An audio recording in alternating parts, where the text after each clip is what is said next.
Cette fois-ci, j'ai eu envie de vous montrer deux petits extraits que j'ai pris dans les groupes.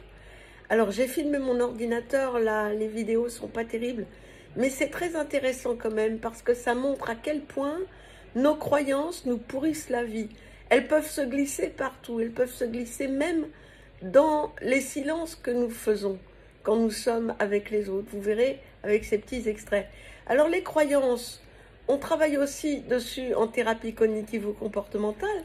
Quand c'est travaillé dans une thérapie de groupe, dans le chaudron des émotions, parce que quand on est en groupe, forcément, on a des émotions. Alors là, on entend les choses rentrent et s'impriment. Je sais qu'il y en a parmi vous qui ressentent de la culpabilité dans les silences. C'est le cas de qui? 2, 3, 4. Qu'est-ce qui est la croyance de base qui vous fait avoir la culpabilité dans les silences? Tiens, je te donne la parole à toi d'abord. Le silence est pesant pour moi. Ta croyance, c'est que le silence est pesant. C'est intéressant, hein, parce que vous voyez, au contraire, dans certaines approches philosophiques, le silence est un langage.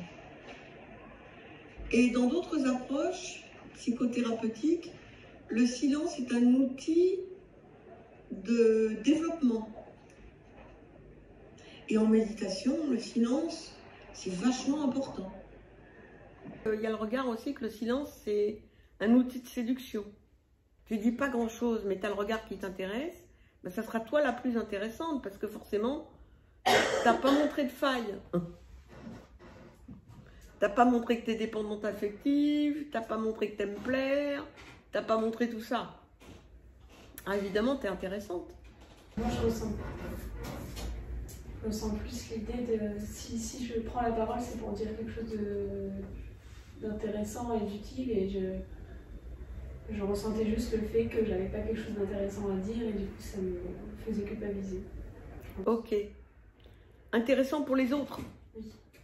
Ok. Et là, vous voyez, c'est encore une croyance. Si on ne peut pas intéresser les autres, il vaut mieux se taire. C'est parce que ça me mettrait mal à l'aise de prendre le risque, entre guillemets, de dire quelque chose de pas intéressant.